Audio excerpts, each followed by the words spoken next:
Vous savez, tout au long de cette série de messages, méfiez-vous de l'amnésie spirituelle que nous sommes en train d'étudier. Je vous ai rappelé maintes et maintes fois par le livre des Juges de l'importance de prier pour la jeune génération, de l'importance de donner l'exemple de piété et de justice à la jeune génération, de l'importance d'équiper la jeune génération pour la bataille. Le livre des Juges nous montre maintes et maintes fois que le fait qu'une génération ne le fasse pas signifie la ruine pour la génération d'après. Que l'indifférence et l'insouciance de la part d'une génération peut sévèrement entraver la croissance spirituelle de la génération d'après. Quelqu'un a dit que seul 1% passe le test du succès. Laissez-moi répéter. 1% passe le test du succès. Et aujourd'hui, nous trouvons Gédéon parmi les 99% et non pas le 1%. Il a raté le test du succès. Il avait passé beaucoup d'autres tests, mais il a raté le test du succès. Le contraste entre l'homme que nous avons vu dans le livre des Juges, chapitre 6, et que nous voyons aujourd'hui dans le livre des Juges, chapitre 8, est en fait très alarmant, pour ne pas dire plus. L'homme dans le livre des Juges, chapitre 6, contraste vivement avec l'homme dans Juges, chapitre 8. Dans Juges, chapitre 8, vous voyez un homme qui a bien commencé, mais qui a mal fini. Un homme qui a commencé comme il faut, mais qui a mal fini. Un homme qui a commencé dans l'humilité et qui a fini dans l'orgueil. Un homme qui a commencé par chercher la gloire de Dieu et qui a fini par chercher sa propre gloire. Un homme qui a commencé dans la faiblesse et qui ne se fortifiait que par la puissance de Dieu et qui a fini par avoir une très haute opinion de lui-même. Mais même après son succès, Gédéon a bien fait tant de choses, mais il a raté à la fin.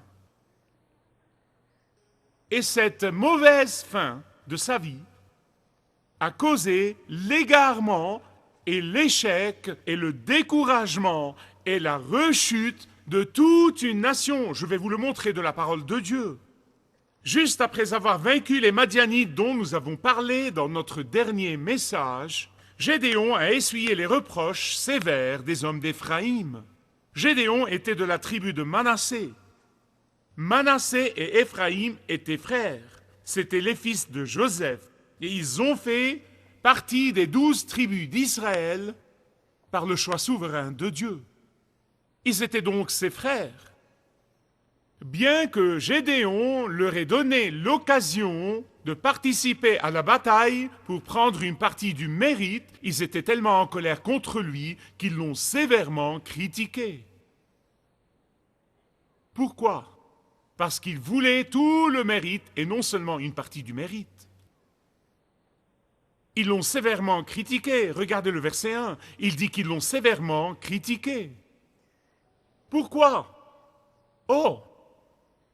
Ils voulaient être au courant de la décision.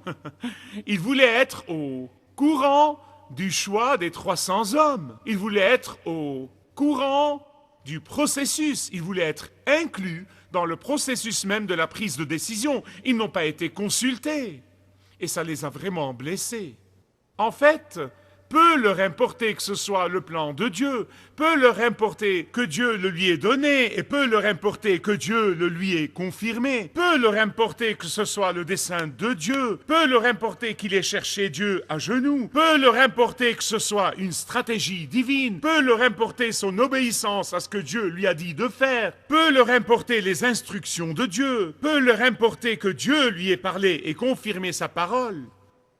Qu'est-ce que c'est que cette histoire de nous appeler Après que la bataille soit déjà gagnée, qu'est-ce que c'est que cette histoire de nous impliquer juste à la fin? Qu'est-ce que c'est que cette histoire de nous appeler pour une opération de nettoyage et de remise en ordre? Qu'est-ce que c'est que cette histoire? Souvent, les gens, quand ils sont critiques et qu'ils ont un esprit critique, ils masquent souvent la vraie raison de leur critique. Quelqu'un a dit il y a des années, il y a toujours une raison personnelle derrière les critiques des gens. Toujours quelque chose de personnel. Ils cachent leur critique derrière un prétexte spirituel. Vous vous souvenez de Marie et d'Aaron? Marie et Aaron étaient le frère et la sœur de Moïse. Vous vous en souvenez?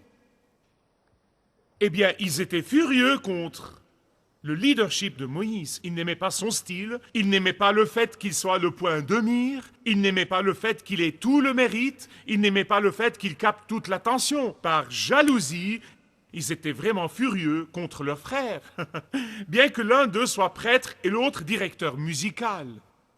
Et donc, ils ne sont pas venus dire ouvertement « Nous n'aimons pas ton style de leadership, nous n'aimons pas ce que tu fais, nous n'aimons pas que tu sois le point de mire. » Non, vous savez ce qu'ils ont dit?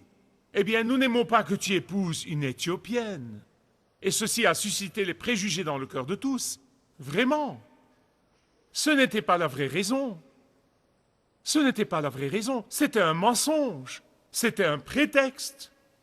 Jewett Talmage a dit une fois, sans exception, les gens qui ont le plus grand nombre de défauts sont les plus impitoyables dans leur critique aux autres.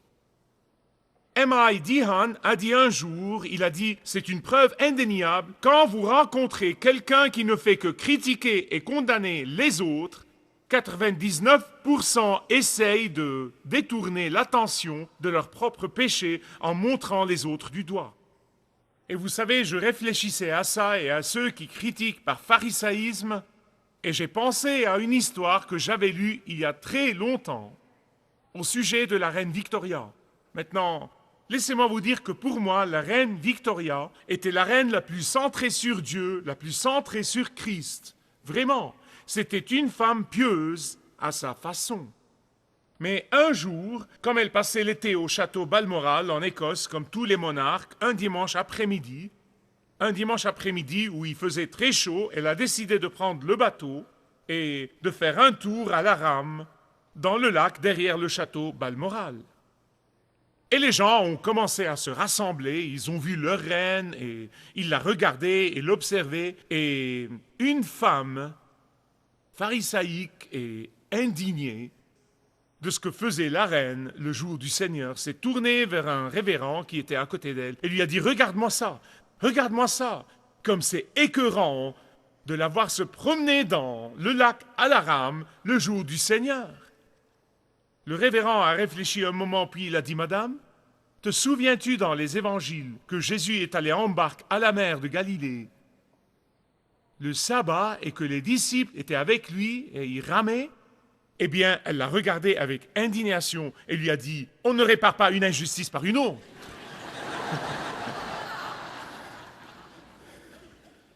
Je suis sûr que vous avez rencontré des gens comme ça. Moi aussi. Revenons à Gédéon. Il a été critiqué par ses frères. Non, mais ils l'ont critiqué très sévèrement et ils l'ont réduit en pièces. Et pourtant, Gédéon a réagi à leur critique avec grâce. Il a réagi à leurs critiques avec sagesse. Il aurait pu exploiter sa popularité qu'il avait acquise lors de sa grande victoire pour leur montrer un peu, pour les remettre à leur place, mais il n'a pas fait ça.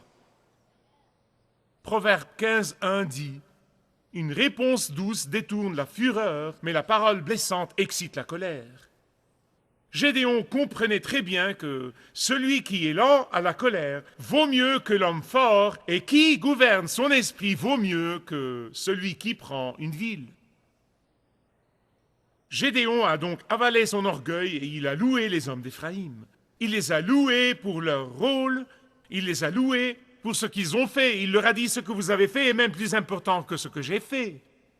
Mais Gédéon a puni ceux qui étaient coupable de trahison. Il a donc passé le test de la critique. Deuxièmement, dans les versets 22 à 27, Gédéon passe le test de la popularité personnelle. Il a passé le test des critiques, il a passé le test de la popularité personnelle. Regardez avec moi ces versets 22 à 27. Juste après la victoire, ils voulaient le proclamer roi. Ils lui ont dit, domine sur nous, sois notre roi. Pas seulement ça, mais que tes fils et les fils de tes fils dominent sur nous. Après tout, il avait fait ses preuves, n'est-ce pas? Ils avaient besoin d'un roi, ils voulaient un roi. Son succès a prouvé qu'il était qualifié pour être roi. Ah, mais Gédéon savait.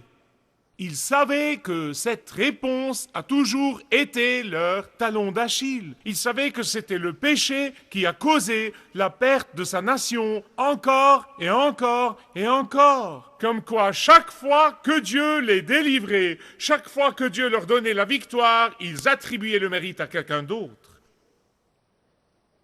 Gédéon n'a pas oublié la vérité que c'était Dieu qui les a délivrés, que c'était Dieu qui les a sauvés, que Dieu était leur roi, que Dieu était leur pourvoyeur, que Dieu était leur bénisseur, que Dieu était leur souverain. Et dans le verset 23, il dit « Je ne dominerai point sur vous, l'Éternel dominera sur vous ». Il savait qu'il n'a pas été choisi et élu par la foule, qu'il n'a pas été choisi par un comité, qu'il n'a pas été choisi par un conseil, qu'il n'a même pas été choisi par sa propre tribu, mais qu'il a été appelé par le Saint-Esprit de Dieu, et par conséquent, il ne voulait pas désobéir à Dieu et devenir roi. Mettre quiconque à la place de Dieu était un désastre. Eh bien, tous les Juifs savaient vraiment que la raison pour laquelle Dieu dans son design du tabernacle, a mis le propitiatoire pour le rappeler visuellement que Dieu est assis sur son trône et que Dieu domine sur son peuple. Tous les Juifs comprenaient que Yahweh était leur roi. Ce propitiatoire représentait le trône de Dieu. Et Gédéon le savait. Il comprenait que le fait d'ériger un trône rival signifiait détrôner et déshonorer complètement Yahweh. Il savait que c'était assez mauvais d'avoir mis Yahweh à l'écart de leur culture. C'était assez mauvais d'avoir délogé Dieu et de l'avoir marginalisé dans leur société. C'était assez mauvais d'avoir éloigné Yahweh de sa place centrale dans leur vie. Mais le détrôner complètement serait la fin d'Israël comme nation juive. Bien que Gédéon ait passé le test des critiques, bien qu'il ait passé le test de la popularité personnelle, il a pourtant raté le test de l'idolâtrie. Eh bien, comment un éphod peut-il être une idole? C'est un vêtement que l'on porte d'après Exode chapitre 28. C'est Dieu qui en a parlé. Comment peut-il être une idole? Ah, écoutez-moi. C'était un vêtement qui n'était revêtu que par le haut prêtre. Les noms des tribus d'Israël y étaient gravés. Il y avait 2 pierres, l'Urim et le Tumim, par lesquelles ils discernaient la volonté de Dieu et le plan divin de Dieu. Pas seulement ça, mais ce vêtement n'était porté que par le haut prêtre d'Israël. Pas seulement ça, il n'était porté par le haut prêtre qu'une fois par an. Mais pas seulement ça, il n'était porté par le haut prêtre une fois par an qu'à Silo, au tabernacle, qui était le symbole de la présence de Dieu et du règne de Dieu.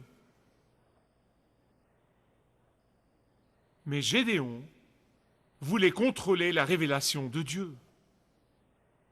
Quand vous regardez autour de vous et que vous voyez des églises dans le désarroi, vous découvrirez qu'il y a là des gens qui ne discernent pas l'onction de Dieu, qui ne discernent pas la grâce de Dieu pour une certaine personne à un certain moment et qui essayent de diriger ces églises dans une mentalité humaniste, laïque, et c'est pourquoi ils ne reçoivent jamais les bénédictions de Dieu. Je peux voir la chose de la perspective de Gédéon. Et je peux voir comment il a succombé. Le haut prêtre Eh bien, il est à Silo, et non pas dans ma ville natale. Et il n'est vraiment pas du tout efficace. Je peux donc être un meilleur substitut.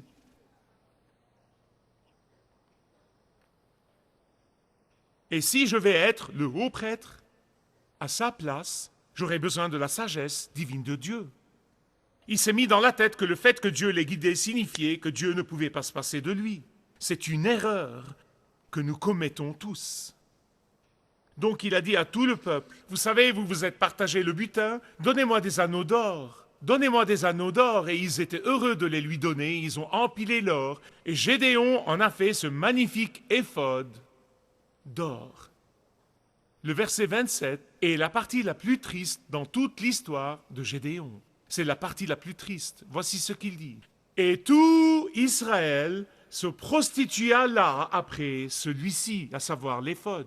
Il y a des gens qui aiment venir vous dire ce que Dieu veut que vous fassiez. Êtes-vous passé par là? Ils viennent vous dire, j'ai un mot du Seigneur pour vous. Je me gratte souvent le front et je leur dis, minute, j'ai passé 2 heures dans la prière avec le Seigneur ce matin et il ne m'a pas dit ça. Pourquoi ne me l'a-t-il pas dit? Quand les gens vous disent ce truc, sans que vous les invitiez à vous le dire, le Seigneur veut que vous fassiez ceci. Voici ce qu'ils font essentiellement. Ils veulent que vous fassiez ce qu'ils veulent que vous fassiez, mais ils le mettent sur le compte du Seigneur. Non, mais quoi? Tu vas lutter contre le Seigneur? Pauvre Gédéon, il a bien commencé, mais il a mal fini. Son succès personnel lui a tendu le piège du grand égocentrisme. Quelqu'un a dit que le moi veut dire déloger Dieu progressivement. Prenez-en garde. J'ai vu tout au long des années, j'ai vu des jeunes gens attirés par la façade du ministère, et une fois qu'ils s'y embarquent et qu'ils découvrent la responsabilité et les défis, et qu'ils découvrent les tentations et qu'ils découvrent les problèmes, ils se retirent. Et c'est pourquoi 1 sur 4 des serviteurs quittent le ministère à un moment donné. Pourquoi? Parce qu'ils n'ont pas discerné l'onction de Dieu pour leur vie et ne sont pas restés dans ce domaine d'onction. Je l'ai même vu chez des hommes d'affaires à qui Dieu a donné une certaine onction dans une certaine profession, que ce soit l'immobilier ou l'assurance ou quoi que ce soit, et qui s'embarquent dans d'autres domaines et y perdent leur fortune. Restez dans le domaine de votre onction. C'est là où se trouve la bénédiction. Je parlais à un homme en 1999 qui avait quitté le travail pastoral et je lui ai dit « Pourquoi as-tu quitté le pastorat ?» Il m'a dit « Je me suis rendu compte quelques années plus tard que les moutons mordaient. Et je n'ai pas pu le supporter. Je ne pense pas que c'est la raison. » Vous voyez, car quand Dieu vous donne l'onction, il vous donne la grâce pour supporter tous les défis et toutes les difficultés et toutes les tentations. Ne sortez jamais de votre onction, à moins que Dieu ne vous le demande d'une manière très claire. N'essayez pas de prendre l'onction de quelqu'un d'autre dans votre vie. Vous vous souvenez de David? Quand il l'avait revêtu de l'armure de Saül, il n'a pas pu bouger. Il n'a pas pu avancer ni marcher. Pourquoi? Il a dit, je ne peux pas livrer bataille avec l'armure de Saül. Je dois la livrer. Je dois livrer cette bataille avec l'armure que Dieu m'a donnée. Et ce n'était pas grand-chose. Mais c'est comme ça que Dieu prend la gloire. Maintenant, si vous êtes docteur, ingénieur, employé de bureau, ou PDG, architecte, ou femme au foyer, veillez à rester dans le domaine de votre onction.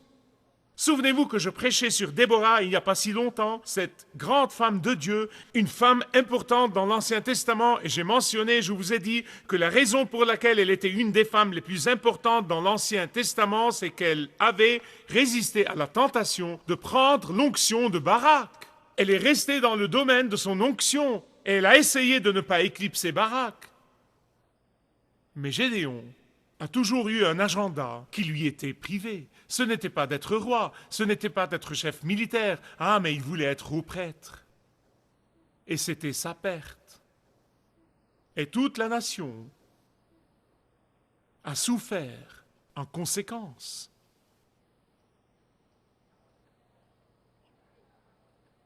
Dieu a décrété que le haut prêtre vienne de la tribu des Lévites. et non pas de Manassé, non pas d'Éphraïm, non pas de Dan, non pas de n'importe qui d'autre, des Lévites. Ah, mais Gédéon voulait se saisir de ce qui ne lui appartenait pas.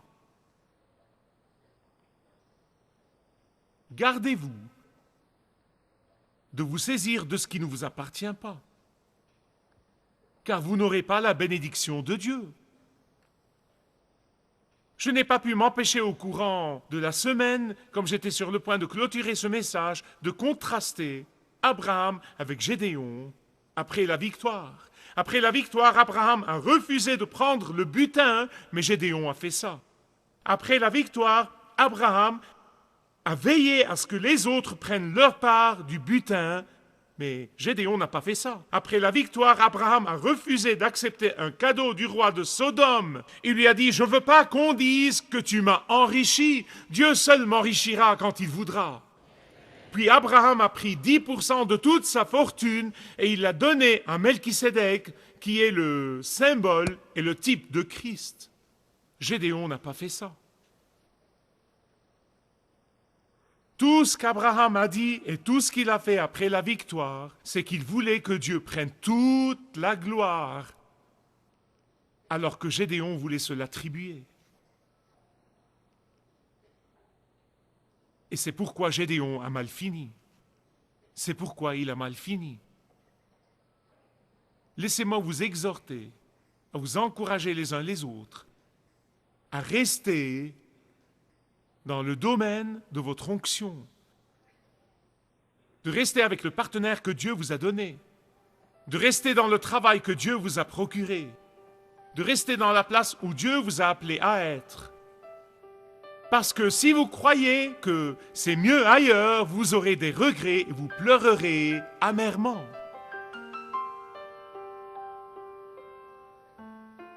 Nous devons rester dans le domaine de notre onction, non seulement pour finir bien, mais encore pour la bénédiction de la prochaine génération. Si vous désirez connaître Dieu d'une manière personnelle, demandez le livret « Retrouvez la joie que vous avez toujours désirée » et vous pourrez découvrir l'amour de Dieu pour vous et apprendre comment expérimenter son pardon.